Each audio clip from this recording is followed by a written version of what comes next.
अस्सलाम वालेकुम। दुरूद शरीफ पढ़ने।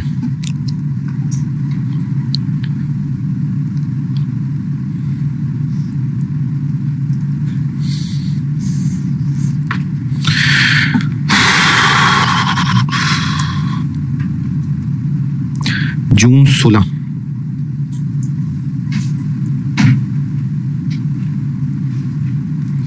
कल जो सवाल किया था ना क्लास में आपने, उसी से अगला सवाल है, क्वेश्चन 12, मेरी बुक में क्वेश्चन 12, जून 16।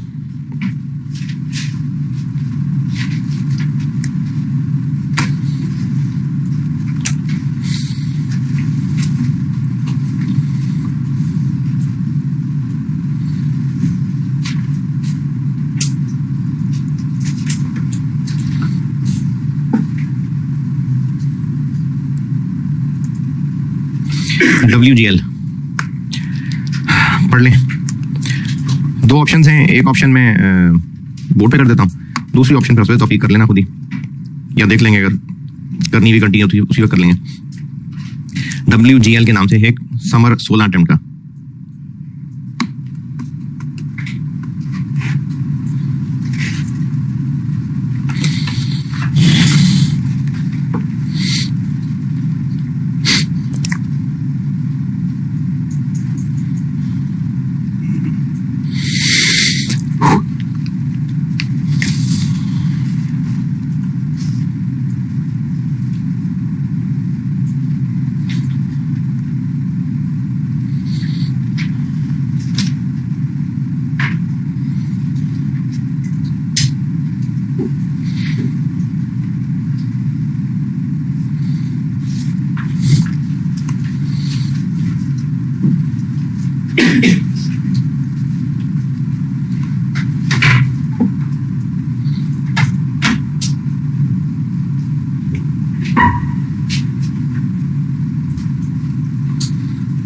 वालेकुम अस्सलाम।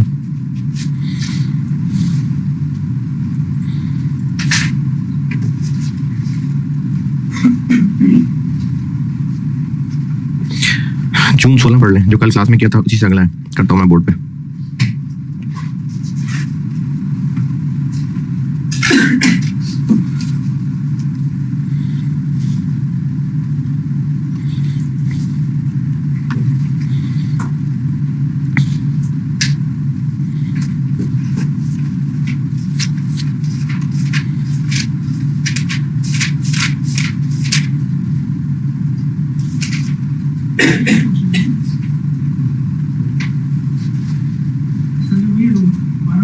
हाँ जी,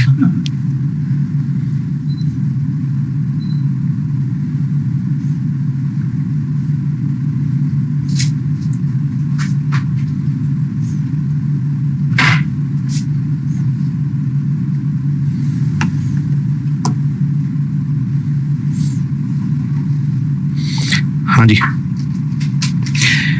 इसमें और वो जो कल क्लास में आप कर रहे थे, अगर कर रहे थे तो टैक्स का फर्क है बस, बाकी वही मेंटेनेंस सब वही है, टैक्स का फर्क है।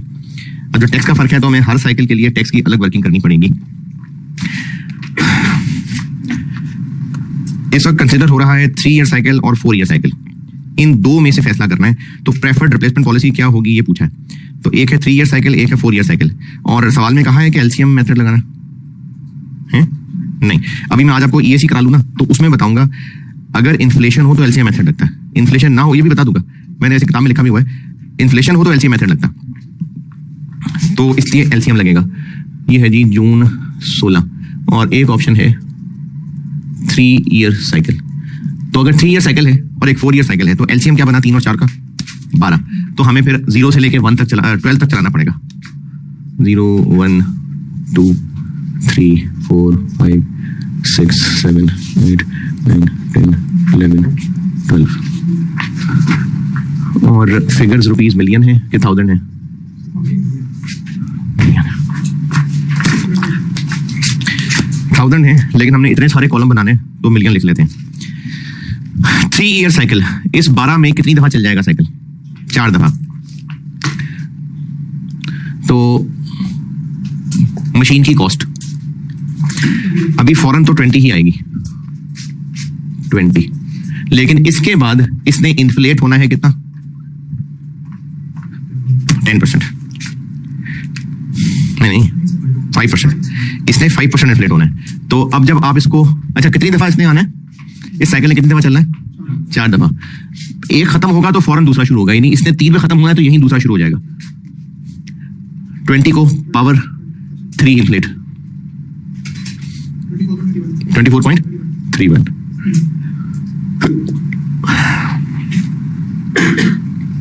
अच्छा अब आप एक्सेल पे कर रहे हैं 23.15। अब जब आप एक्सेल पे कर रहे हैं ना तो ये जो ऊपर आपने 0, 1, 2, 3 लिखे हुए हैं, यही हमने पावर लेनी है। तो आपने 20 को इन्फ्लेट करना है, तो 20 1.05 पावर ये वाला सेल, ऊपर वाला सेल, 20 1.05 की पावर ये वाला सेल। अब जब आप इसको यहां पेस्ट करेंगे, फिर यहां पेस्ट करेंगे, तो वो ऊपर वाली खुद ही पावर उठा लेगा जी। अब इसको कहां लिखें, 6 पे, पावर 6 इन्फ्लेट, 8 0, पावर 9 इन्फ्लेट, 20 1.03।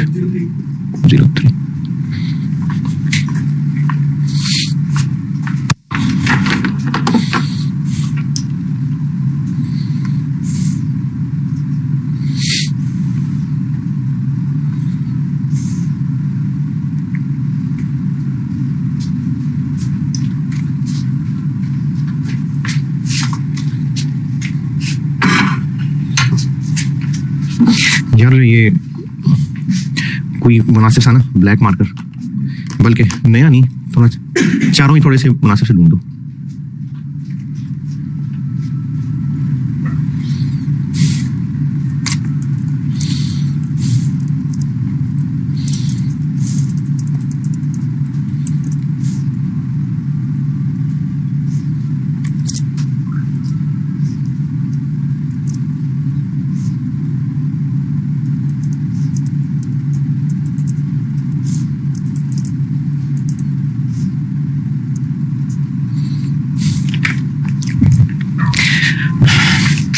और आरबी ने कितना इन्फ्लेट होना है, इससे भी 5% इन्फ्लेट होना है। देखिए आप जब इसको सॉल्व करते होंगे तो आपने ना एक्सेल पे ऊपर 0, 1, 2, 3 टाइम भी तो लिख के दिखाना है ना, तो आपने वो डिजिट तो ऊपर लिखे हुए हैं 0, 1, 2, 3। तो अब हमने जिस साल में भी ये फिगर लिखनी है, चाहे वो कॉस्ट है, चाहे वो आरबी है, चाहे वो मेंटेनेंस है, हमने इन्फ्लेशन की वही पावर लेनी है जो ऊपर लिखी हुई है। तो आपने रियल फिगर लिखी 20, उस पर इन्फ्लेशन रेट लगाया, और एक्सेल पे ये पावर वाला बटन होता है, और इसके ऊपर आपने इस वाले सेल का रेफरेंस दे दिया, वो इसी पे ऊपर वाले। तो वो जब आप कॉपी पेस्ट करेंगे तो सारे हो जाएंगे उसी के अंदर। ये जब भी इन्फ्लेशन डालनी है और पावर के साथ डालनी है तो वो इससे काम चल जाएगा जी। आरबी अभी कितनी है, अभी हम कौन सा साइकिल ले रहे हैं, 3 ईयर। तो 3 ईयर साइकिल के लिए हमने आरबी लेनी है 4 मिलियन वाली। अब ये 4 मिलियन करंट प्राइसेस में है। अब हम इसको लिखने लगे हैं यहां, तो 4 को पावर 3 इन्फ्लेट 4.63, फिर लिखेंगे यहां पावर 6 इन्फ्लेट, फिर लिखेंगे यहां पावर 9 इन्फ्लेट 6 पॉइंट, और फिर लिखेंगे यहां पावर 12 इन्फ्लेट 7.18।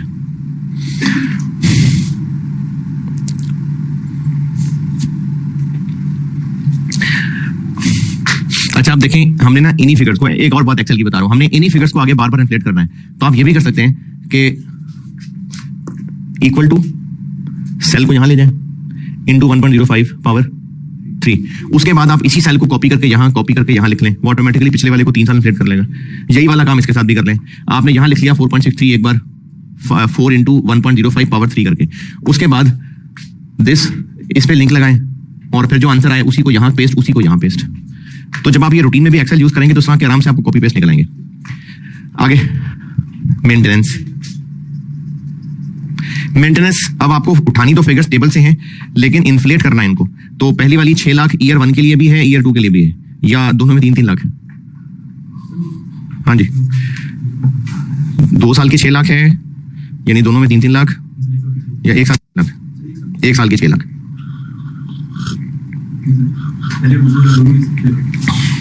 अच्छा आधा था।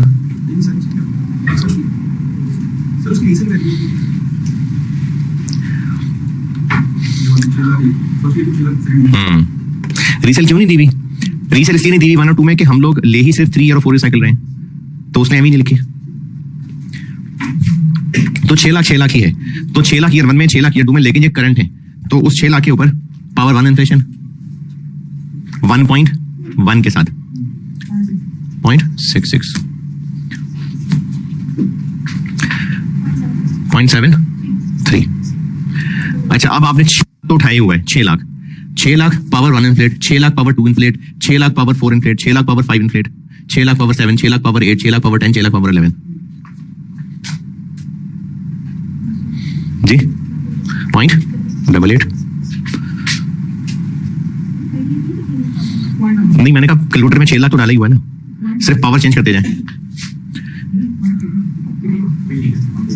देखिए ईयर 1 और ईयर 2 6 लाख है ना, तो पहले साइकिल का ईयर 1 2 ये है, दूसरे साइकिल का ईयर 1 2 ये है, तीसरे साइकिल का ईयर 1 2 ये है, चौथे साइकिल का ईयर 1 2 ये है, तो वो 6 लाख ही है। उस 6 लाख को ही सिर्फ इन्फ्लेट करना है। कैलकुलेटर पे कर रहे हैं तो एक दफा 6 लाख लिखा इंटू 1.1 पावर। अब आपने सिर्फ पावर चेंज करनी है और नया आंसर आता जा रहा है, तो इसलिए मैं कह रहा हूँ 6 लाख को यूज कर लें। और इवन के अगर आपने एक्सेल पे भी करना है तो equal to 6 lakh into 1.1 power ऊपर वाला सेल, उसको यहां से उठा के कॉपी करके यहाँ पे यहाँ करें, यहाँ करें, यहाँ करें, यहाँ करें, यहाँ करें, यहाँ करें, कितना 1.29 1.56 7 1। चलिए बाकी लाइन आगे पढ़ के कर लेते हैं। अच्छा, ईयर 3 वाला कितना है? ईयर 3 वाला मेंटेनेंस 1 मिलियन। उस 1 मिलियन को power 3 inflate, power 6 inflate, power 9 inflate, power 12 inflate 1.33 1.77 36 3.14।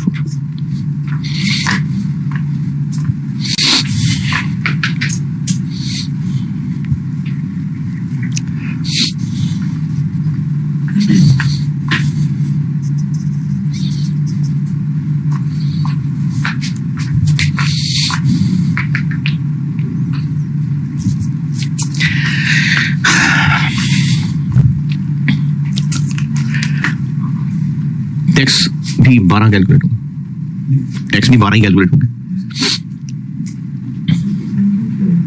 क्या हम इस वक्त सवाल में सिर्फ खर्चे लिख रहे हैं या इनकम्स भी लिख रहे हैं? कोई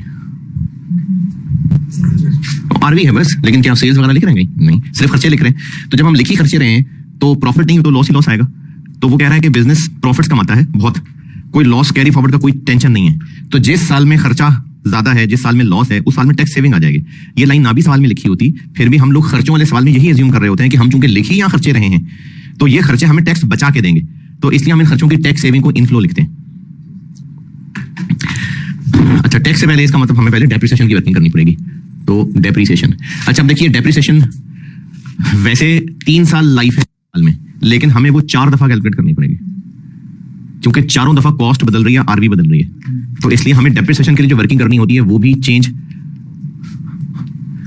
साइकिल 1, साइकिल 2, साइकिल 3। डेप्रिसिएशन की पहले साइकिल की कॉस्ट 20, दूसरे साइकिल की कॉस्ट 23.15, तीसरे साइकिल की कॉस्ट 26.8, अच्छा चौथा साइकिल भी है 31.03।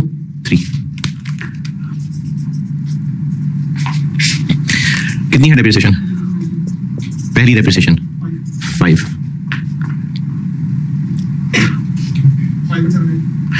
बल्कि मेरे ख्याल में कैलकुलेटर पे आसान है शायद, अगर आप एक पूरा कर लें 15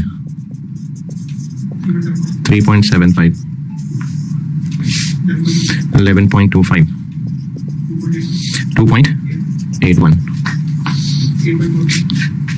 अच्छा अब चूंकि इसमें लाइनें पहले ही बहुत ज्यादा हैं तो हम एक लाइन बचा सकते हैं। तीसरे साल की डेप्शन और लॉस अलग अलग निकालने की बजाय बैलेंस ही कर दें। जब लाइनें इतनी सारी हैं और अभी एक ऑप्शन है, अभी दूसरी ऑप्शन भी होनी है, तो इसलिए हम तीसरे साल की डेप्शन और तीसरे साल के लॉस की बजाय तीसरे साल का बस लॉस ही निकाल देते हैं। आरबी कितनी? पहले साइकिल की 4.63 6.62। यही काम अब हमें इन बाकी 3 साइकिल का भी करना है। 5.79 17.36। अच्छा, एक्सेल वालों के लिए माइनस ऊपर into 0.25 equal to this plus this. उसके बाद इन दोनों को कॉपी करके यहाँ लाए, कॉपी करके यहाँ लाए, डेप्रिसिएशन आती जाती है। अच्छा, साइकिल 1 हो गया। अब साइकिल 1, 2, 3, 4 में कितना फासला है? 3 साल का। तो आप equal to left into 1.05 power 3, और वही सेल ये सारा नीचे पेस्ट कर दें, फिर वही सेल दोबारा पेस्ट कर दें, फिर वही सेल दोबारा पेस्ट कर दें। हाँ जी, तीसरी डेप्रिसिएशन, तीसरा लॉस दोनों शामिल होंगे। 4 पॉइंट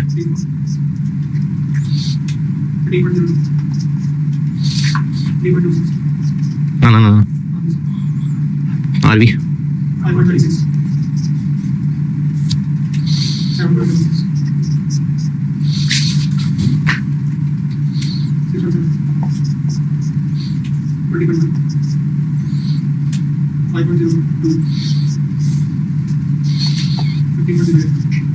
आरवी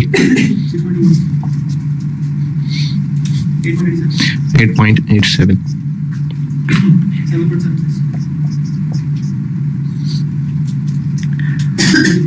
23 point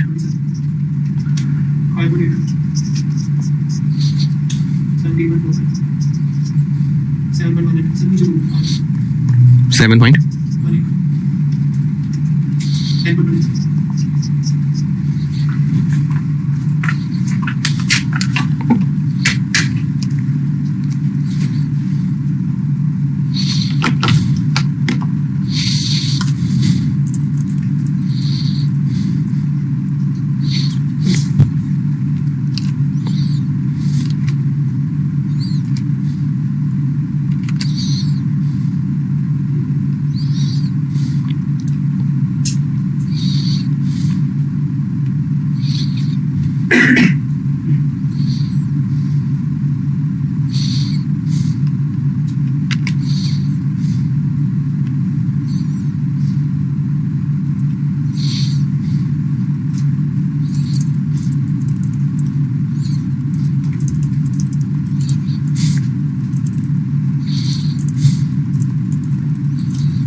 जी। अच्छा, अब टैक्स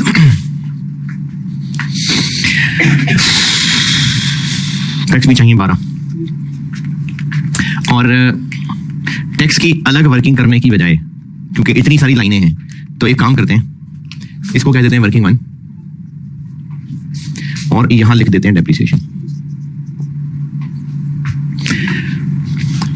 5.375 6.62 5.79 4.34 7.66 6.7 5.02 8.87 7.76 5.82 10.27। अच्छा, अब ये जो दोनों लाइनें हैं, इनके ऊपर लगनी है टैक्स की सेविंग। ऊपर तो कॉस्ट और आरबी है?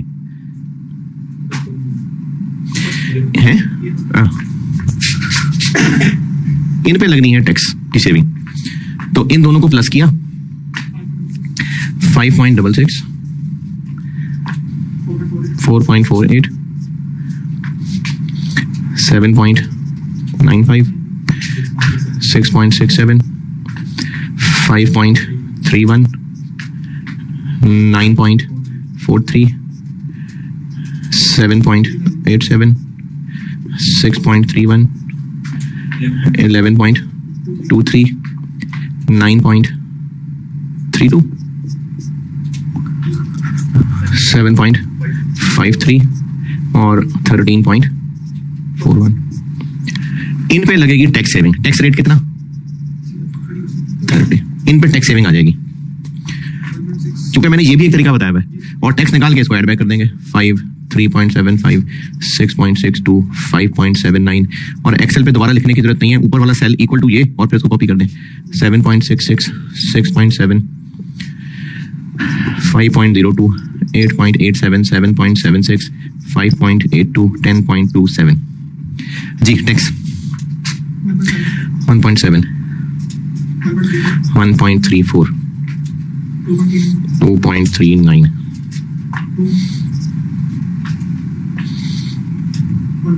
1.59, 2.83, 2.36, 1.89,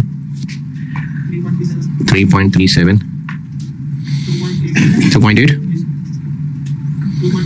2.26। लेज ये एक ऑप्शन है और इनका कैश फ्लोज बना के उसकी निकालनी है एनपीवी 20। ये दोबारा ना कर लें, ये 1.04, 0.61 पॉजिटिव, 1.06,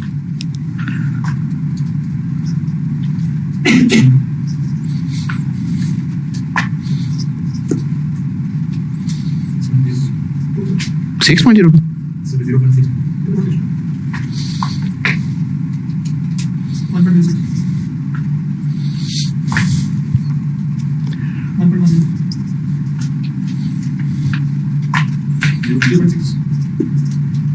ये कुछ गड़बड़ नहीं होगी?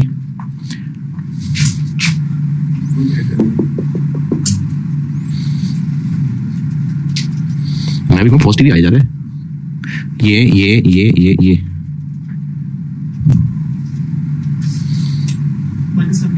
17 पॉइंट और ये वाला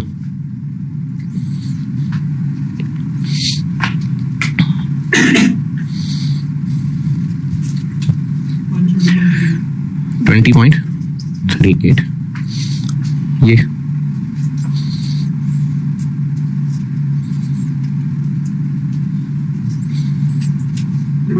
6, ये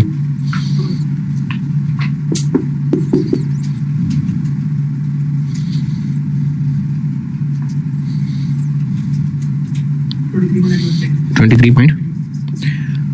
यार कोई एक्सेल पे कर रहा होता है बैठ के तो कॉम की आसानी कर दिया करें, तो ज्यादा कैलकुलेटर पे लगा रहता है 1 पॉइंट कितना?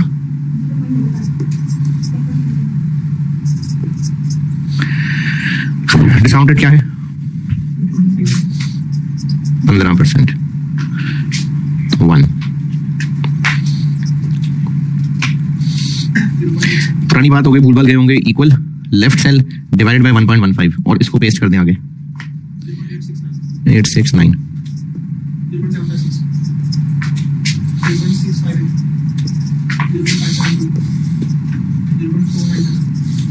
0.42, पॉइंट 0.17,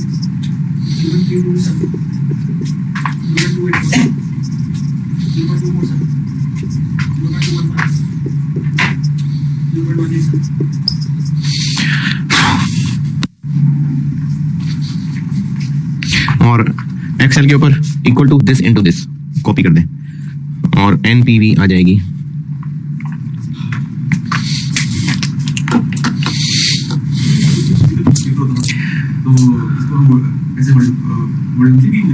हाँ बिल्कुल लिख सकते हैं, बिल्कुल। ये ना असल में मसला ये हुआ था कि ये चीज कॉन्सेप्चुअली तय है और आई की बुक में भी क्लियरली लिखी हुई है कि जब इन्फ्लेशन होती है तो फिर एलसीएम मेथड लगता है, ईएसी नहीं लगता।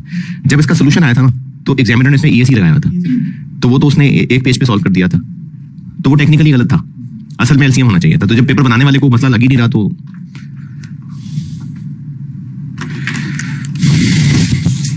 और पेपर में बैठे हुए स्टूडेंट्स पूरे पेपर में लॉन्ग टर्म डिसीजन मेकिंग तो ठीक आता होता है तो वो कहते हैं कि ये तो ठीक करें ना हम।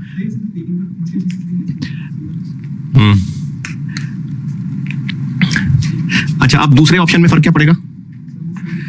दूसरी ऑप्शन में ये जो पहले 3 कॉलम वाली फिगर्स हैं ये सेम रहनी है, सिर्फ ये तीसरे और चौथे कॉलम वाली फिगर्स बदलती यानी।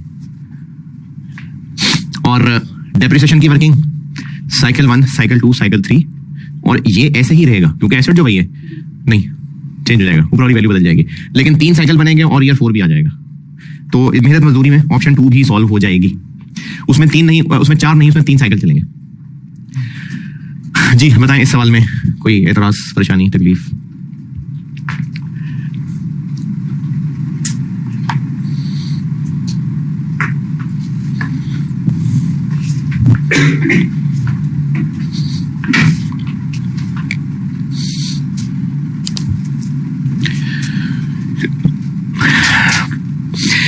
अच्छा, पेपर में आपने इस पूरे को सिलेक्ट किया, कॉपी किया और नीचे जाके फिर पेस्ट कर दिया। फिगर्स ही बदलनी है, बाकी ये फार्मूले वही लगे होंगे, ये फार्मूले वही लगे होंगे, ये फार्मूले वही लगे होंगे, और फिर फिगर्स बीच में ध्यान से चेंज करनी है। फार्मूला पेस्ट नहीं होता प्रैक्टिस वाले पे होते हैं और एग्जाम वाले पे नहीं होते, ये कैसे हो सकता है यार? नहीं, जब वो सॉफ्टवेयर एग्जाम वाला ही रखा हुआ है तो फिर उसमें हो रहा है और एग्जाम में नहीं हो रहा।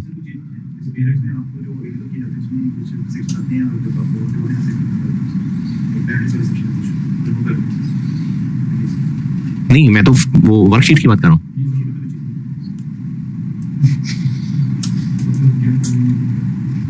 अच्छा, फिर मैं किसी और से भी पूछता हूँ, मुझे तो यही पता है कि जो पोर्टल पे पड़ा हुआ है वही एग्जाम के लिए। अच्छा, तो फिर फायदा यहाँ एक फार्मूले सीखने का, यानी फार्मूला कॉपी पेस्ट नहीं होगा।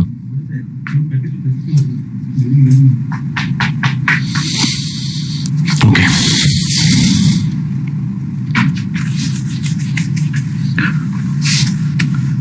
नहीं तो उसको एज वैल्यूज पेस्ट कर देगा, मतलब वो वैल्यू पेस्ट कर देगा।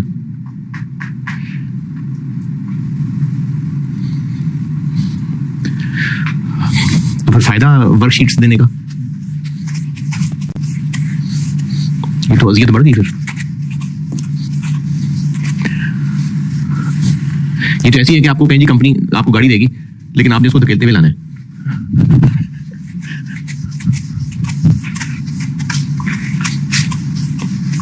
एलसीएम मेथड ये है।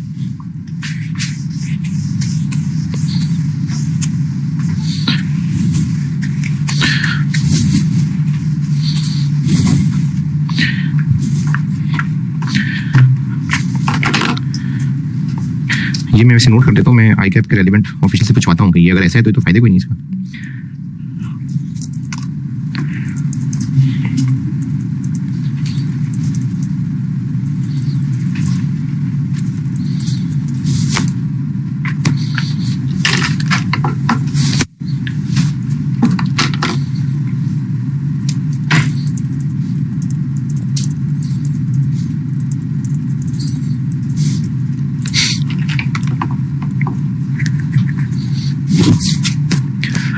अच्छा, एलसीएम डन। कल वाला सवाल जो मैंने खुद एग्जांपल की थी उस पे आते हैं। मैंने एलसीएम मेथड कर दिया था, ईएसी मेथड बताता हूं। कल जो खुद ही मैंने सवाल लिखे था और उस पे एलसीएम मेथड किया था और अब ईएसी मेथड बता रहा हूं।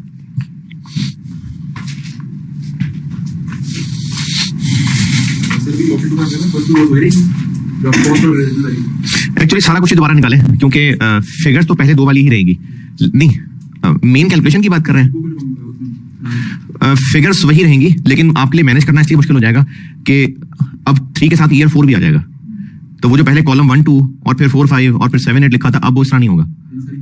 हाँ, ईएसी कॉन्सेप्ट बताता हूँ, फिर इसकी कैलकुलेशन सिखाता हूँ। इस सवाल को सॉल्व करके देता हूँ, पहले मैं आपको कॉन्सेप्ट सिखा रहा हूँ।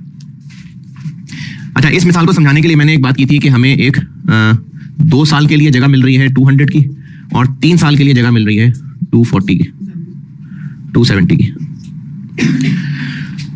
अगर हमने वन ऑफ काम करना है तो फिर हमें इससे फर्क नहीं पड़ता कि पर ईयर क्या सस्ता पड़ रहा है। जैसे अगर हमने एक जगह जाने के लिए 2 सवारियां लेनी है और एक ने हमें बहुत लंबे रूट से लेके जाना है तो वो ज्यादा पैसे बनाएगा, एक ने छोटे रूट से ले जाना है, वो ये जो बाइक वगैरह की हुई है वो छोटे रूट से ले जाएगा। तो अब क्योंकि हमने जाना ही एक दफा है तो हमारे लिए total amount of bill matter करती है। जो हमें बड़ी जगह से लेके जा रहा है वो मांग रहा है 2000 रुपए, जो छोटे इलाकों से लेके जाएगा वो मांग रहा है 1200 रुपए। तो अब उस वक्त हमने 2000 और 1200 को कंपेयर करना है। उस वक्त इस कैलकुलेशन का फायदा नहीं है कि वो जो 2000 रुपए वाला है वो हमें पर किलोमीटर 8 रुपए कॉस्ट कर रहा है और जो 1200 रुपए वाला है वो पर किलोमीटर 10 रुपए कॉस्ट कर रहा है। ये फायदा नहीं कैलकुलेशन का। ये फायदा यानी पर यूनिट कैलकुलेशन तब करें जब कोई चीज रिकर बार बार होनी हो। तो अगर वन ऑफ चीज है तो हमें ना सिर्फ ये कंपेयर करना है। मुझे शायद मिसाल लगा नहीं मैं आपकी शक्लें देख के कि मैं अच्छा समझा सका। एक और मिसाल देता हूं। जब आपने कोई चीज यूज ही एक दफा करनी है, एक एग्जाम पेपर के लिए आपने यूज करनी है और बस उस पेपर में स्पेशल पेन लेके जाना था, उसके बाद उस पेन का कोई काम नहीं है, तो अब दुकानदार आपको 2 पेन दिखा रहा है। एक पेन के बारे में कह रहा है कि ये तो 4 साल चल जाएगा और 4 साल बाद दोबारा लेना पड़ेगा, और एक जो है वो महीने 2 महीने चल जाएगा। तो आपको इससे क्या लगेगा जो 4 साल चलेगा और जो 2 महीने चलेगा? आपको तो एक दिन के लिए चाहिए। आपने देखना है महंगा कौन सा सस्ता कौन सा।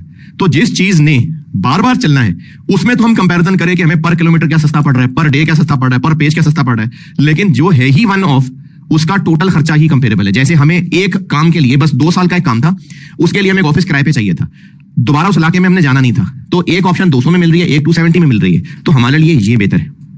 लेकिन अगर ये फैसला करना होता कि हमने एक जगह ब्रांच ओपन करनी है और अब यहां रहना है सारी जिंदगी, तो फिर हमें एक ऑफिस के लिए जगह किराए पे ये मिल रही है, एक ये मिल रही है, 2 साल बाद ये जगह छोड़ देंगे, फिर रिन्यू करा लेंगे, फिर 2 साल बाद फिर रिन्यू करा लेंगे, फिर 2 साल बाद फिर रिन्यू करा लेंगे। अगर इस ऑप्शन में जाते हैं तो 3-3 साल रिन्यू कराया करेंगे। चूंकि अब ये रिन्यू हुआ करेगा, रिकर हुआ करेगा, तो अब 200 और 270 के कंपैरिजन की बजाय हम करेंगे 100 और 90 को कंपेयर। ये क्या किया? पर ईयर कर लिया। अब ये कंपेरेबल बन गया। पहले कंपेरेबल क्यों नहीं था? ये 200 फॉर 2 ईयर्स था, ये 270 फॉर 3 ईयर्स था, कंपेरेबल नहीं था। कंपेरेबल बनाने के लिए हमें इसको पर ईयर बनाना पड़ा।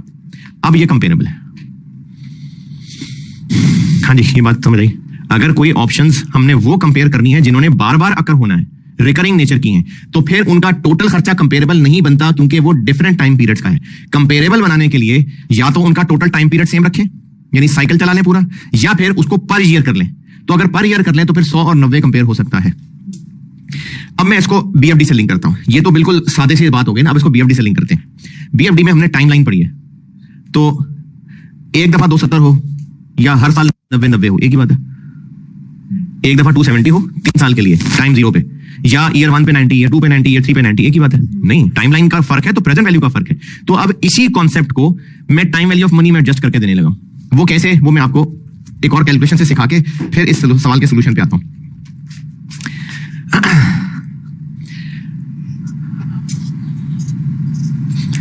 चले, फिगर वो ली हुई है तो मैं 90 की बात कर लेता हूं। 90 10% पे इसकी पीवी निकालें।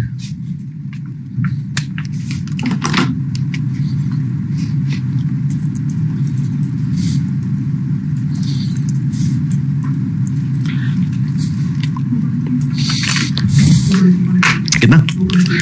223.82।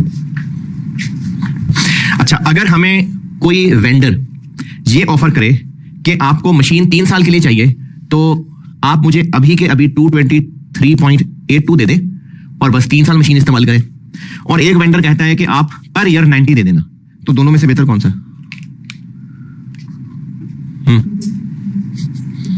दोबारा, हमें एक मशीन चाहिए 3 साल के लिए। एक वेंडर कह रहा है कि आप इतने पैसे अभी दे दें और बस 3 साल में और कोई पैसे नहीं देने, और एक वेंडर कह रहा है कि आप पर ईयर 90 दे दें। वो एक ही बात है, क्योंकि हमने इसको इससे कंपेयर करना है तो पीवी बनानी पड़ेगी ना, तो इसकी पीवी भी यही आ रही है। नहीं? अच्छा, अब आपसे मैं एक और सवाल पूछता हूं। हमें एक वेंडर कह रहा है कि इतने पैसे दे दो अभी, या इतने नहीं देने, चलो पर ईयर दे दें। तो वो पर ईयर हमसे कितने पैसे लेगा, तो हमारे लिए एक ही बात है।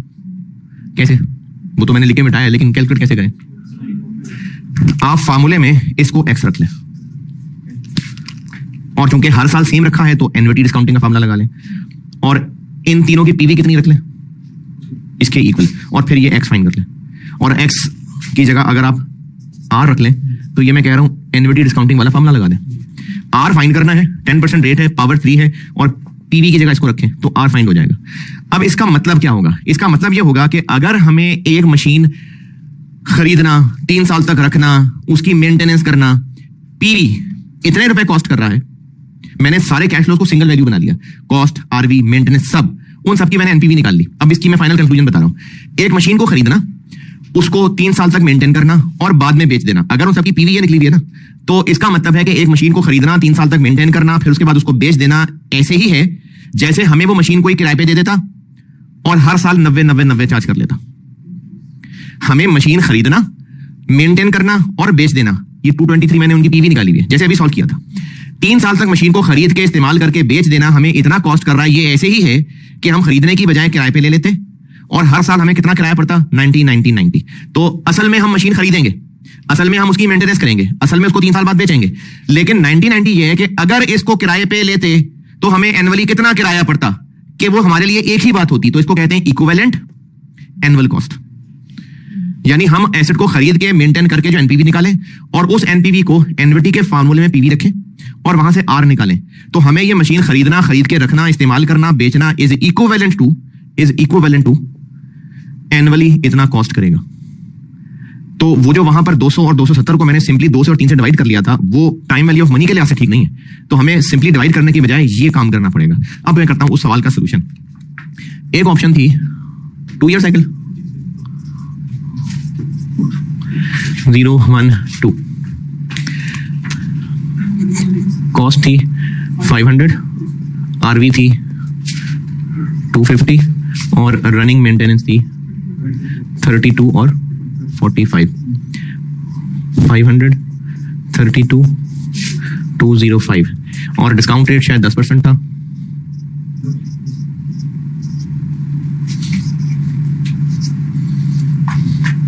एनपीवी निकाल ली थी अगर किसी ने लिखी हो तो। नहीं, वो तो हमने साइकिल चलाया था ना, मैंने पहले निकाली थी एनपीवी। चलिए अब बता दें, अब बता दें, टोटल बता दें।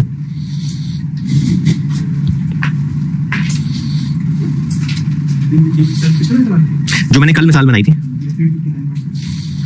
359 पॉइंट, और एक ऑप्शन थी 3 ईयर साइकिल 0, 1, 2, 3, कॉस्ट थी 500, आरवी थी 170, रनिंग मेंटेनेंस थी 32, 45, 55, 500, 20, 32, 45, 115, 479.87। ये दोनों कंपेरेबल क्यों नहीं है? क्योंकि टाइम पीरियड डिफरेंट है। कंपेरेबल बनाने के लिए इसको पर ईयर करना पड़ेगा, और पर ईयर ऐसे नहीं, ये तो तब करें जब डिस्काउंटिंग ना होती हो, पर ईयर ऐसे। तो अब हम क्या करेंगे, 359.66 is equal to R 1 minus 1.1 power 2.1, और यहां 479.87 is equal to R 1 minus 1.1 power minus 3.1। Equivalent annual cost निकालनी है, तो इधर क्या आ गया,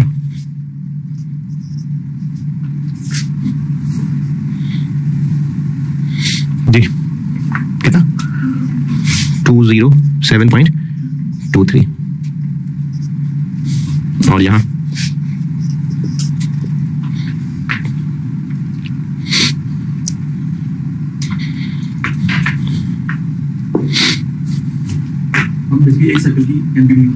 एक साइकिल की एनपीवी निकाली और फिर उस एनपीवी को यहां रख के आर निकाला,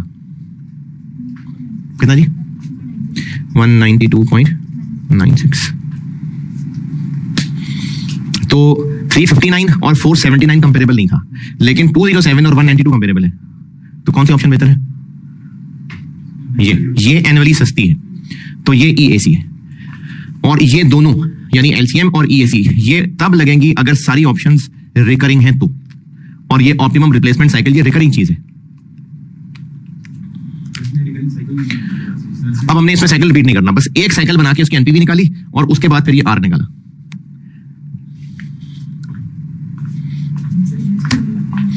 अब इसमें अगर हम लोग कह रहे हैं एनुअली इतना कॉस्ट करेगा, तो कॉन्सेप्चुअली इसमें इन्फ्लेशन आनी नहीं बनती। देखें, हम कह रहे हैं एनुअली 207 कॉस्ट करेगा, तो उसका इन्फ्लेशन नहीं है, फिर तभी तो एनुअली 207 कॉस्ट करेगा। तो अगर इन्फ्लेशन नहीं है तो ईएसी चलेगा, इन्फ्लेशन है तो फिर एलसीएम चलेगा। अगर इन्फ्लेशन नहीं है तो ईएसी एलसीएम दोनों में से जो मर्जी चलाएं, और जाहिर है यही कम टाइम लगेगा। लेकिन अगर इन्फ्लेशन है तो फिर ये नहीं चलता, फिर एलसीएम चलता है। सवाल कैलकुलेटर मना नहीं करेगा, अगर इसमें इन्फ्लेशन होगी तो कैलकुलेटर तो आर निकाल देगा, वो मना थोड़ी करेगा। लेकिन टेक्निकली ईएसी में इन्फ्लेशन का कॉन्सेप्ट जचता नहीं, तो इसलिए अगर इन्फ्लेशन नहीं है तो ईएसी एलसीएम दोनों में से जो मर्जी कर लें। लेकिन अगर इन्फ्लेशन है तो फिर एलसीएम चलता है, फिर ईएसी टेक्निकली सही नहीं है। देखिए अगर आप इसमें इन्फ्लेशन डाल दें ना तो कैलकुलेटर आपको मना नहीं करेगा कि क्या कर रहे हैं, वो तो आंसर निकाल देगा। अगर आप इनमें इन्फ्लेशन डाल दें तो क्या उनकी एनपीवी नहीं निकल सकती? उस एनपीवी को यहां रखेंगे तो क्या आर नहीं निकलेगा? निकल आएगा, कैलकुलेटर थोड़ी मना करेगा, लेकिन वो टेक्निकली सही नहीं होगा। तो ईएसी इन्फ्लेशन के बगैर ही चलता है और एलसीएम इन्फ्लेशन पे भी चलेगा, बगैर इन्फ्लेशन भी चलेगा। तो अगर सवाल में इन्फ्लेशन है तो एलसीएम ही लगाना पड़ेगा। अगर एक ही इन्फ्लेशन है सबके लिए तो फिर सवाल को रियल करके सॉल्व ईएसी से काम चलाया जा सकता है। अगर एक ही इन्फ्लेशन है तो फिर वो कैश फ्लोज में भी इग्नोर हो सकती है और डिस्काउंट रेट भी फिर कौन सा लेंगे? रियल वाला। तो उससे ईएसी चल सकता है। जैसे अभी जो सवाल किया उसमें एक की इन्फ्लेशन रेट 5% थी, एक की 10% थी, तो वो ईएसी से नहीं हो सकता। जो कल किया था उसमें किसी का रेट और था, किसी का रेट और था, किसी का रेट और था, वो नहीं हो सकता ईएसी से। तो अगर इन्फ्लेशन रेट है ही नहीं सवाल में तो ईएसी करें, अगर इन्फ्लेशन रेट्स हैं तो फिर एलसीएम करें।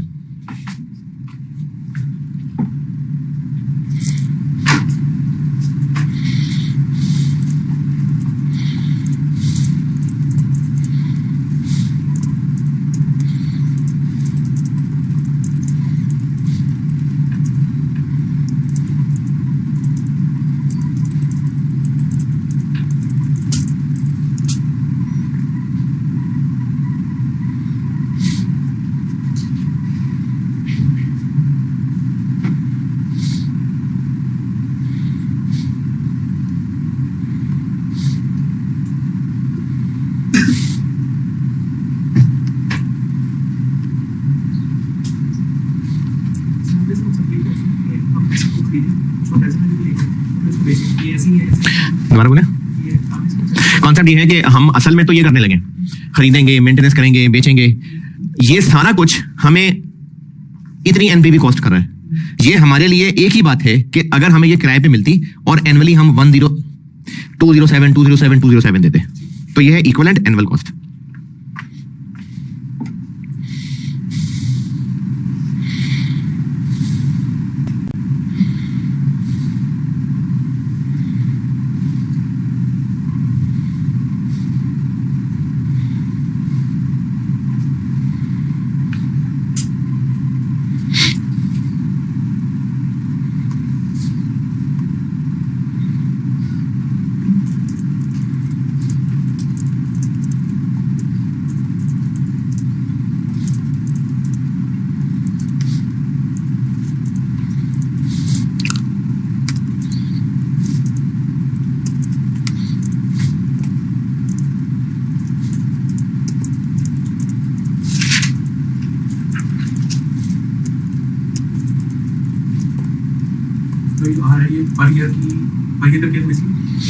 इक्विवेलेंट एनुअल कॉस्ट, यानी हमें एनुअली ये इतना कॉस्ट कर रहा है, ये सारी शक्ल इक्विवेलेंट हमें पर ईयर इतना कॉस्ट कर रही है।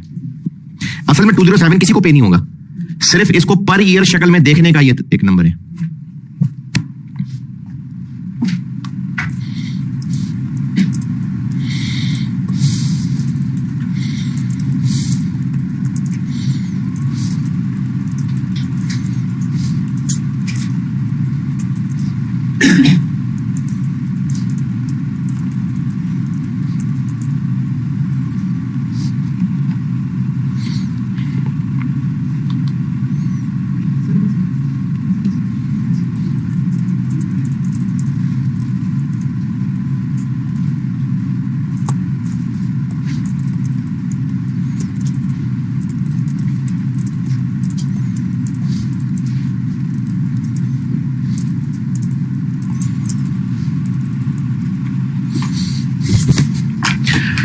जी कहानी लिख ली। इसमें सारा कुछ हो सकता है, जो अब तक कर रहे थे वो सारा कुछ इसके अंदर हो सकता है।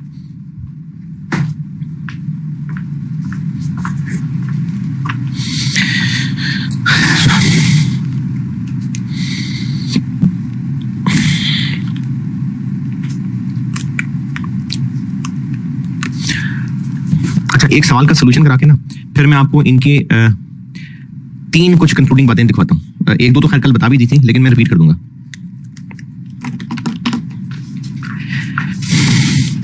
एक सवाल है और ये बहुत पुराना ईकेप का सवाल है, बहुत पुराना, इतना पुराना कि मुझे अटेम्प्ट भी नहीं मिल सकी इसकी।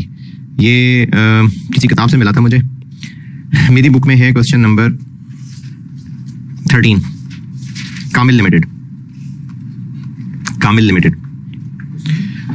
13 कामिल लिमिटेड।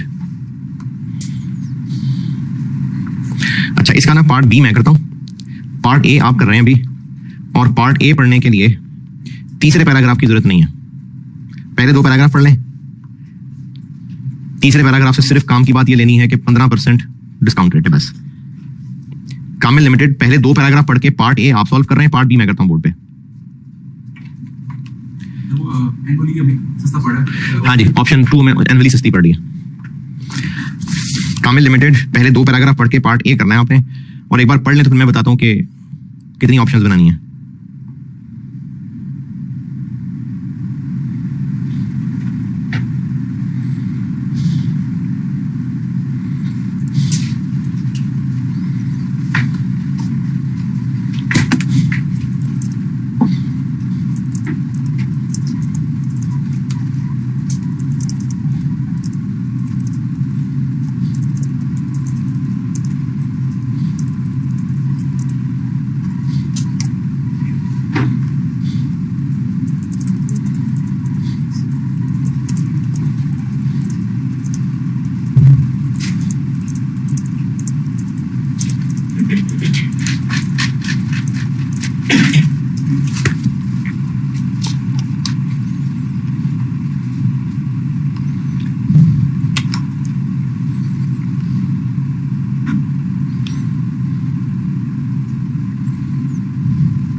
हाँ जी, पढ़ लें तो मैंने एक बात करनी है।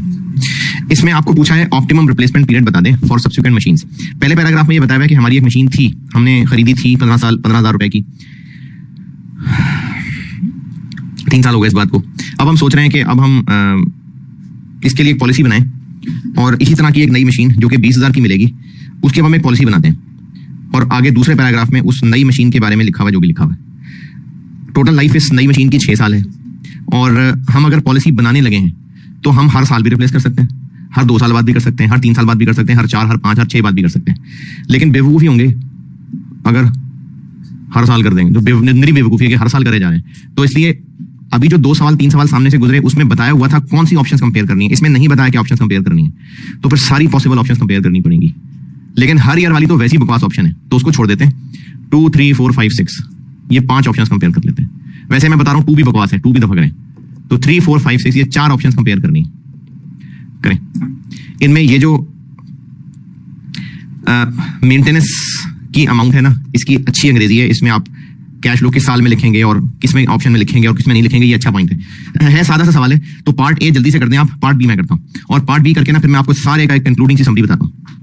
पार्ट ए कर दें 3 year cycle, 4 year cycle, 5 year cycle और 6 ईयर साइकिल, ये कंपेयर कर दें। और ईएससी से एलसीएम से, क्यों? इन्फ्लेशन नहीं है, और अगर एलसीएम से करने भी बैठे तो फिर अगली अटेम्प्ट आ जाएगी, तो इसलिए ईएससी से।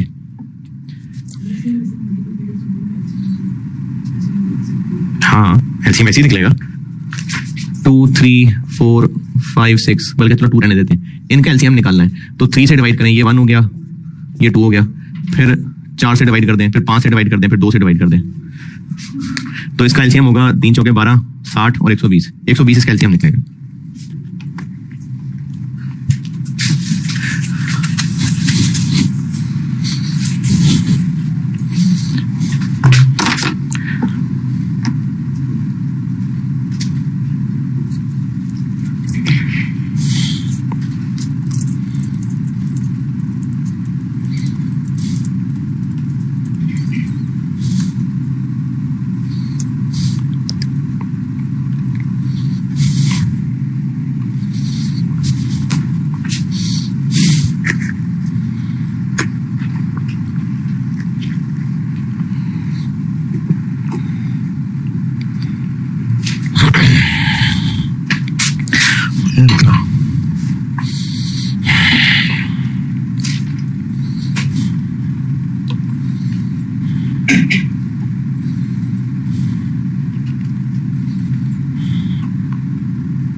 देख लें।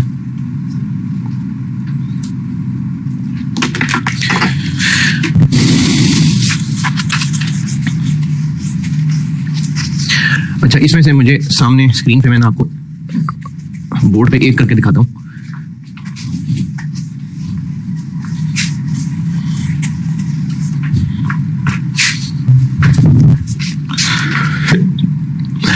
फोर ईयर साइकिल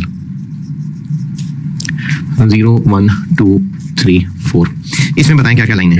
एक तो मशीन की कॉस्ट है 20,000 और रनिंग कॉस्ट है 2,000, 2,400, 2,800, 3,200।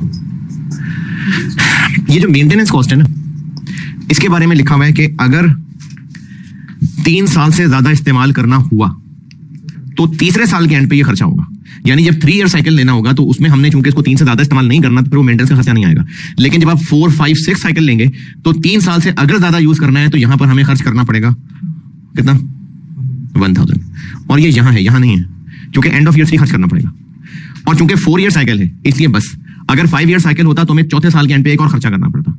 अब जब हमने 4 साल से ज्यादा यूज ही नहीं करना तो वो इधर वाला खर्चा नहीं आएगा। और आरवी नहीं, तो 4 ईयर साइकिल वाले कैश फ्लो बन गए 20,000, 2,000, 2,400, 3,800 और 3,200। डिस्काउंट रेट कितना, 15%। एनपीवी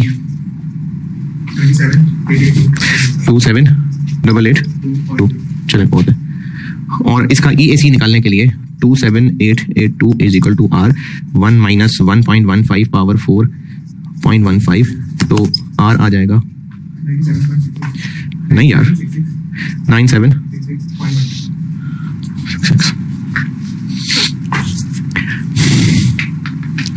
और अगर किसी ने बाकी ऑप्शंस किए हैं तो यही बेस्ट आता, यही सबसे सस्ता है।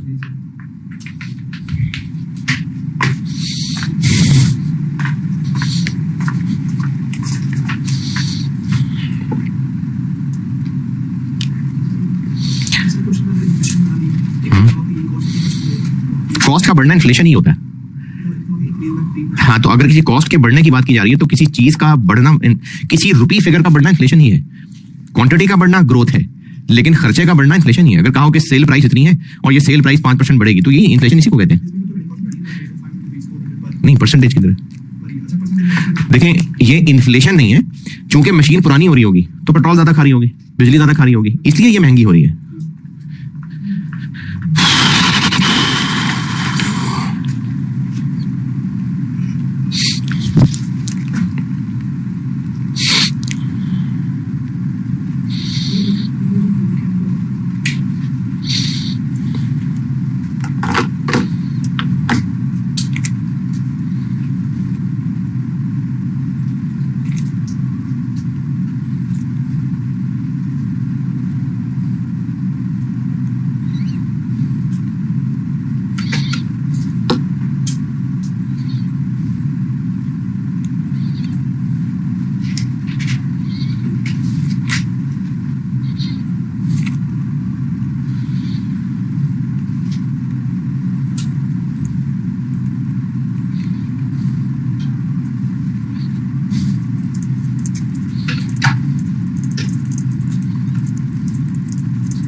हाँ जी, अच्छा, अब इस सवाल का पार्ट बी करके ना आपको, बल्कि पार्ट बी करने से पहले कंक्लूजन बताता हूं। हम जिन ऑप्शंस को कंपेयर कर रहे हैं अगर उनका टाइमलाइन सेम है तो फिर ये बहस ही नहीं है।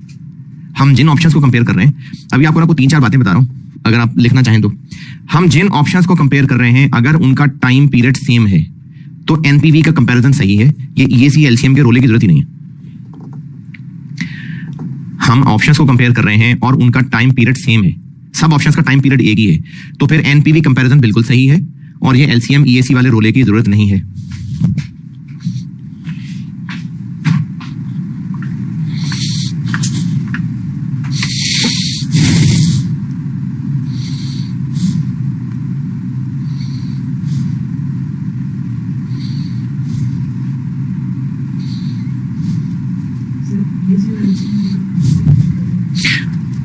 लेकिन वो ईएसी एलसीएम आया ही तब है कि जब इनिशियली एनपीवी कंपेयर नहीं हो सकती थी, क्योंकि पीरियड डिफरेंट थे। ये उस मसले का ही तो हल निकाला था एलसीएम और ईएसी। हमें ये मसले का हल ही ना निकालना पड़ता अगर ये मसला ना होता। टोटल 4 बातें बताऊंगा। पहली बात, हम जिन ऑप्शंस को कंपेयर कर रहे हैं अगर उनका टाइम पीरियड सेम है तो फिर एनपीवीज बिल्कुल कंपेयर हो सकती हैं, फिर ये ईएसी एलसीएम की जरूरत ही नहीं है। अगर रेफरेंस लिखना चाहें तो आप ये कह सकते हैं कि इसीलिए जून 19 वाला सवाल जो कल किया था उसमें कोई नहीं किया था हमने एलसीएम ईएसी। क्यों? क्योंकि दोनों ऑप्शन 5-5 साल की थी, वरना तो वो भी कंटिन्यू और ओवरऑल था, ओवरऑल और रिप्लेस था, लेकिन वहां टाइम पीरियड सेम था तो इसलिए ईएसी का चक्कर नहीं था। तो पहली बात, हम जिन ऑप्शंस को कंपेयर कर रहे हैं उनकी एनपीवी कंपैरिजन बिल्कुल सही है अगर उन सब ऑप्शंस का टाइम पीरियड सेम है तो।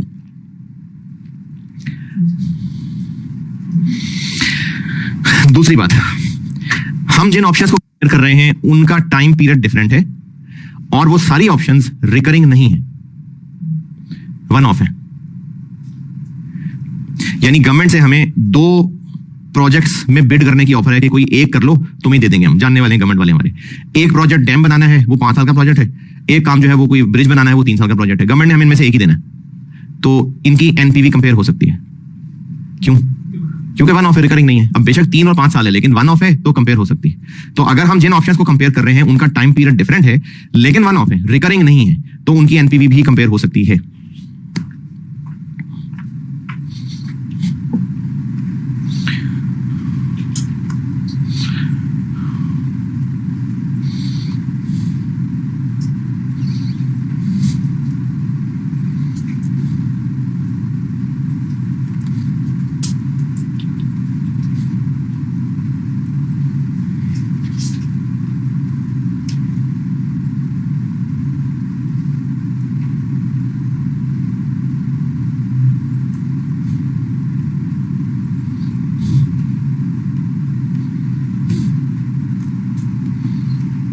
हाँ जी, तीसरी बात, जिन ऑप्शंस को कंपेयर कर रहे हैं उनका टाइम पीरियड डिफरेंट है एंड वो सारी रिकरिंग है, तो फिर मसले का हल होता है एलसीएम या ईएसी। जिन ऑप्शंस को कंपेयर कर रहे हैं वो सारी रिकरिंग है, वन ऑफ नहीं है, तो फिर उनके कंपैरिजन के लिए ईएसी या एलसीएम इस्तेमाल होगा।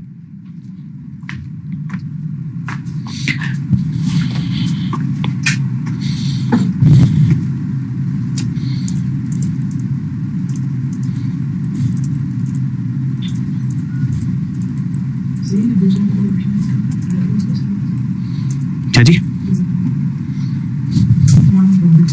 पहला पॉइंट या दूसरा पॉइंट?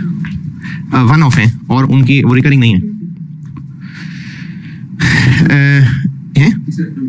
नहीं, दूसरे का पूछ रहे हैं आप। एक सवाल आगे मैंने कराना है, होमवर्क देना, इनफैक्ट कराना क्या है, जून 16 टर्म का सवाल है। 2 बैंक की लीजेज है उसके अंदर, बैंक ए और बैंक बी है। जून 16 टर्म का एक सवाल है, बैंक ए और बैंक बी की लीजेज है। ये इसी तरह को 3-4 सवाल आगे होगा। तीसरा पॉइंट ये है कि हम जिन ऑप्शंस को कंपेयर कर रहे हैं उनका टाइम पीरियड डिफरेंट है एंड वो सारी ऑप्शंस रिकरिंग नेचर की हैं, तो फिर वो ईएसी और एलसीएम होगा।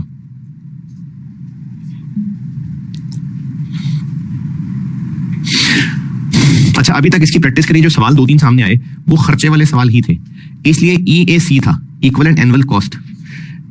हो सकता है हमारे पास ये ऑप्शन होती कि प्रोडक्ट ए लॉन्च करें या प्रोडक्ट बी लॉन्च करें, प्रोडक्ट ए की फैक्ट्री लगाएं कि प्रोडक्ट बी की फैक्ट्री लगाएं। अब उसमें 2 डिफरेंट प्रोडक्ट्स हैं, उनकी सेल्स डिफरेंट है, क्वांटिटीज डिफरेंट है, और अगर प्रोडक्ट ए की फैक्ट्री लगाएंगे तो वही चलाया करेंगे, प्लांट खत्म होगा फिर लगाएंगे, फिर खत्म होगा फिर लगाएंगे, रिकरिंग। प्रोडक्ट बी की फैक्ट्री लगाएंगे तो वो भी रिकरिंग चलेगा। तो अब इनमें सिर्फ खर्चे होंगे, नहीं सेल भी होंगी। अब तो ये प्रॉपर पॉजिटिव एनपीवी निकलेगी। तो ये भी चूंकि रिकरिंग नेचर के हैं, लाइफ भी डिफरेंट हो सकती है, तो इनमें हम लोग ईएसी कैसे लगाएं? फिर वो ईएससी नहीं होगा, उसको कहते हैं ईएबी, इक्विवेलेंट एनुअल बेनिफिट, यानी जो नेगेटिव एनपीवी है वो पॉजिटिव एनपीवी होगी। काम यही है, बस पॉजिटिव एनपीवी होगी, तो जो हमें पर ईयर ज्यादा कमा के देता होगा वो अच्छा होगा। जी जी जी बिल्कुल। हम जिन ऑप्शंस को कंपेयर कर रहे हैं उनका टाइम पीरियड डिफरेंट है एंड वो रिकरिंग नेचर के हैं, तो फिर ये ईएसी और एलसीएम हल होता है। देखो, ईएसी और एलसीएम का हल ही तब लगाने की जरूरत पड़ रही है अगर वो रिकरिंग नेचर के हैं और टाइम पीरियड डिफरेंट है। टाइम पीरियड सेम होता तो फिर तो मसला ही नहीं था, फिर तो एनपीवी कंपेयर करते।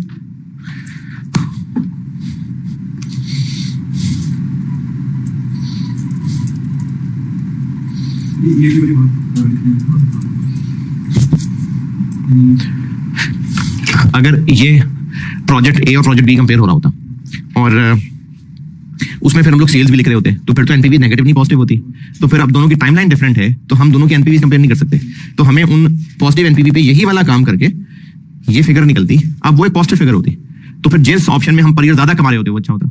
यानी यही वाली टेक्निक जो ईएसी की है ये पॉजिटिव एनपीवी पे भी अप्लाई हो सकती है। पॉइंट ये है कि हम जिन ऑप्शंस को कंपेयर कर रहे हैं अगर वो रिकरिंग नेचर की हैं एंड टाइम पीरियड डिफरेंट है तो उनके ऊपर फिर ये एलसीएम और एनुअल वाला तरीका लगता है।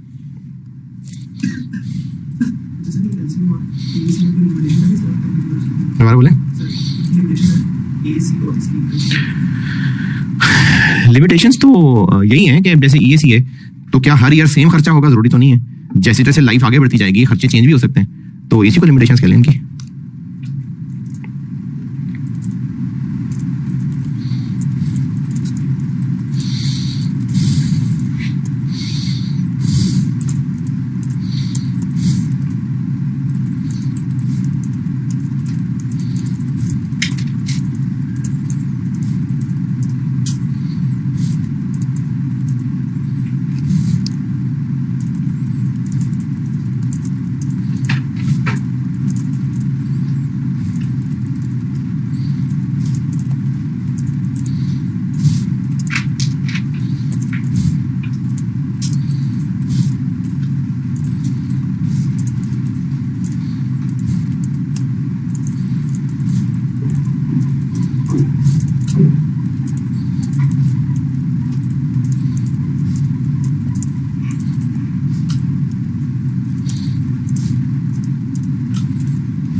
चौथा पॉइंट, हम जिन ऑप्शन कंपेयर कर रहे हैं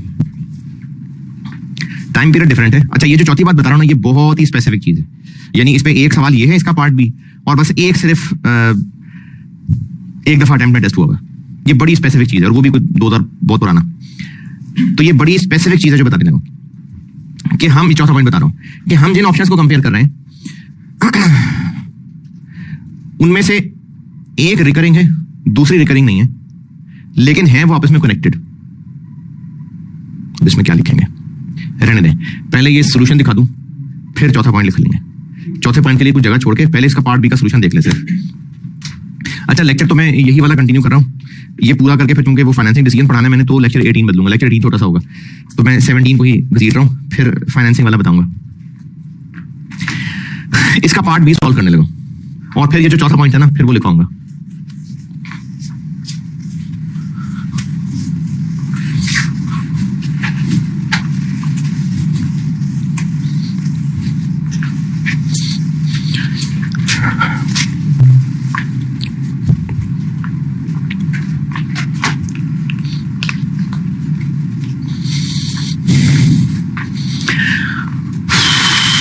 ये मैं इसी सवाल का पार्ट बी करने लगा।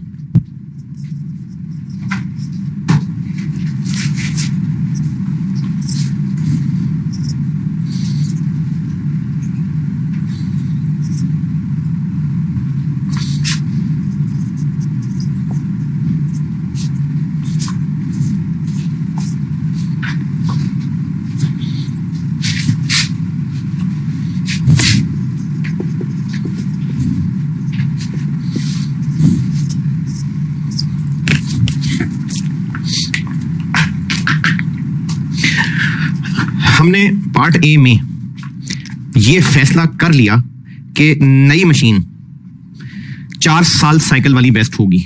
ये पार्ट ए में फैसला हो चुका। Determine the optimum replacement period for the subsequent machines, ये हम लोग कर चुके और 4 ईयर साइकिल बेस्ट निकला। रिक्वायरमेंट बी, अच्छा रिक्वायरमेंट बी से पहले मैं लास्ट पैराग्राफ समझाता हूं। जो एग्जिस्टिंग मशीन है वो हम मैक्सिमम 2 साल और घसीट सकते हैं, उसके बाद बेच के नई मशीन लानी पड़ेगी। But would require immediate maintenance 5500 and further maintenance 5500 after 1 more year. और अगर हमने इसको वाकई 2 साल घसीटा तो फिर रनिंग कॉस्ट ईयर 1 और ईयर 2 की भी बताई हुई है। रिक्वायरमेंट बी में पूछा हुआ है determine the optimum point in time for taking the existing machine out of service.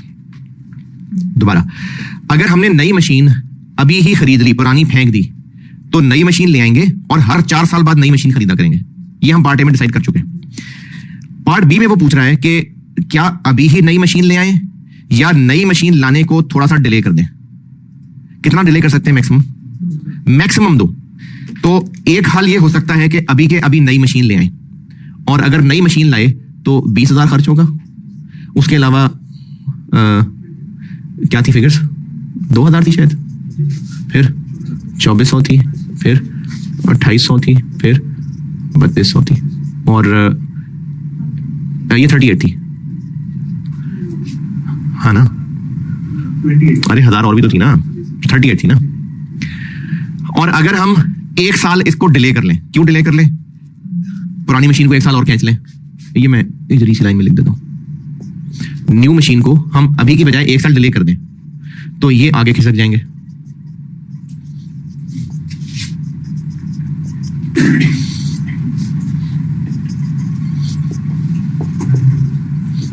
लेकिन इस 1 साल में क्या करना पड़ेगा? ओल्ड मशीन को फौरन के फौरन इलाज कराना पड़ेगा 5500 खर्च करके, और चूंकि 1 साल इस्तेमाल करेंगे तो इसकी रनिंग कॉस्ट आएगी 2500। और पुरानी मशीन को हम मैक्सिमम 2 साल घसीट सकते हैं। तो एक ऑप्शन ये बन सकती है कि हम नई मशीन को 1 की बजाय 2 साल आगे खिसका दें।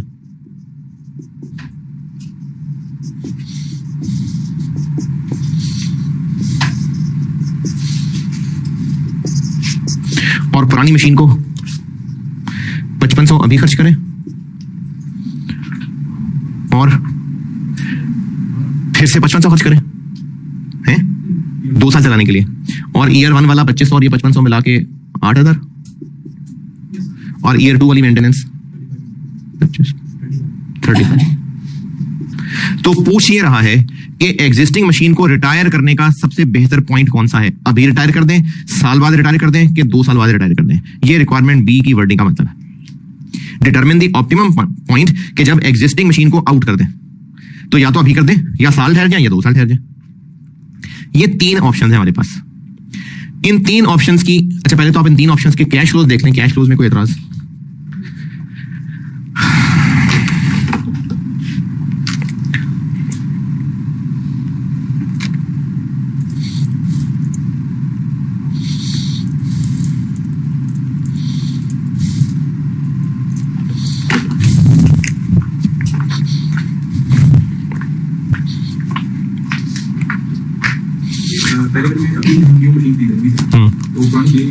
नहीं बिकेंगे, कोई आरवी नहीं है।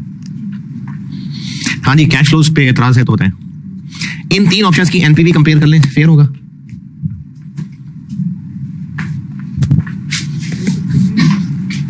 वो 4 साल है, ये 5 साल है, ये 6 साल है, और सबसे सस्ता वही आना है।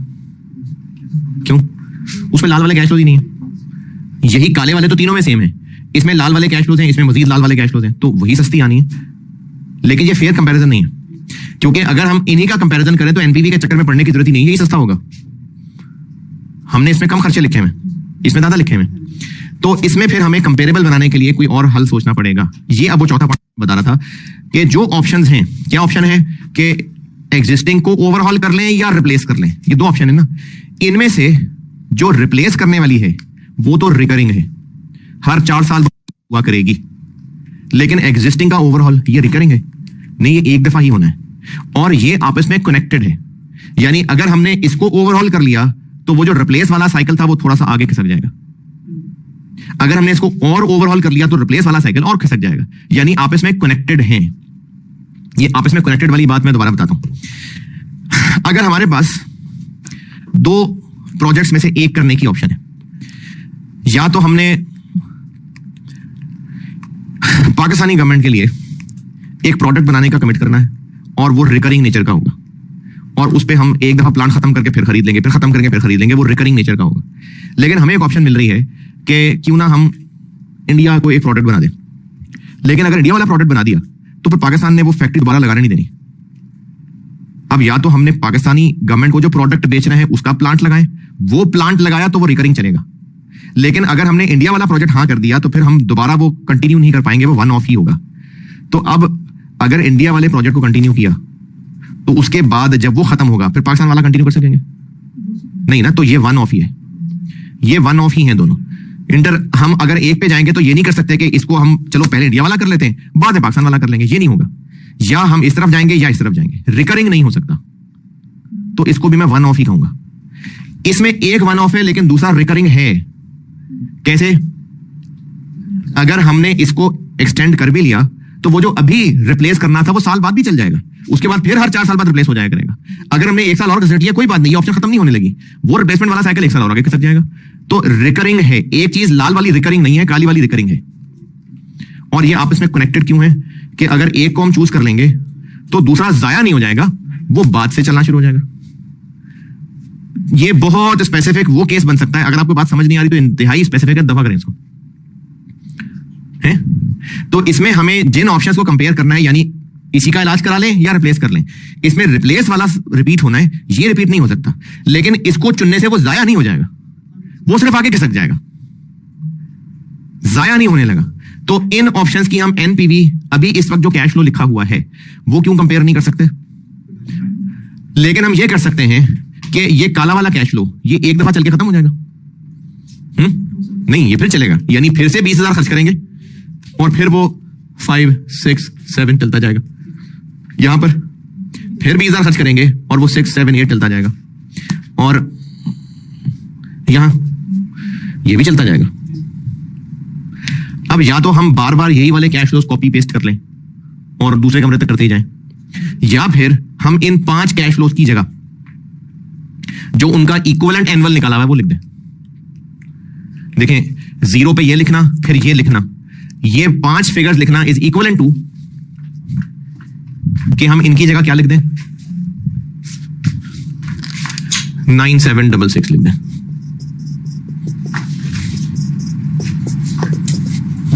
ये 9766 क्या? वही जो इक्विवेलेंट एनुअल निकाला था। और इसी तरह हम इन सब की जगह भी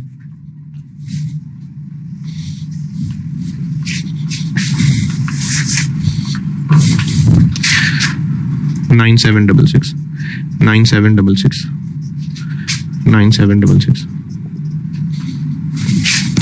9766 ये क्यों कर दिया? अब ये EAC हर साल लिख देना इज इक्विवेलेंट टू 20,000 लिखना और 2,000 लिखना और 2500 लिखना और 3800 लिखना, ये उसकी जगह ये एनुअल रिप्लेस कर दिया। अब हमारी ये तीनों ऑप्शंस की टाइमलाइन सेम हो चुकी हुई है। कैसे? हमेशा हमेशा हमेशा तीनों ऑप्शन की एनपीवी निकालेंगे, इस काली वाली लाइन पे परपेचुइटी डिस्काउंटिंग लगा लें, इन पे इंडिविजुअल कर लें, इस काली वाली पे परपेचुइटी लगा लें, इस काली वाली पे परपेचुइटी लगा दें, इन पे इंडिविजुअल कर लें। अब इन 3 ऑप्शंस की एनपीवी निकालेंगे तो वो सही आएंगे, अब वो कंपेरेबल बनेंगे। परपेचुइटी क्योंकि चलता जा रहा है, तो अब इन तीनों की टाइमलाइन सेम हो गई और इनकी अब एनपीवी निकाल के इनका कंपैरिजन बिल्कुल हो सकता है। तो अगर हम लोग, और ये जो मैंने चौथा पॉइंट बताया ये स्पेसिफिकली कंटिन्यू और रिप्लेस में है, और वो भी तब अगर ओवरऑल कुछ अरसे तक चला के उसके बाद रिप्लेस वाला हमेशा चल सकता है, ये सिर्फ तब हो सकती है बात। तो ये बड़ी स्पेसिफिक सिचुएशन है। तो अगर आप इसके बारे में कुछ लिखना चाहें चौथा पॉइंट तो लिख लें, अगर ना लिखना चाहें तो दफा करें। और ये एसिड प्लेसमेंट डिसीजन बस डन, लेक्चर 17 बस डन।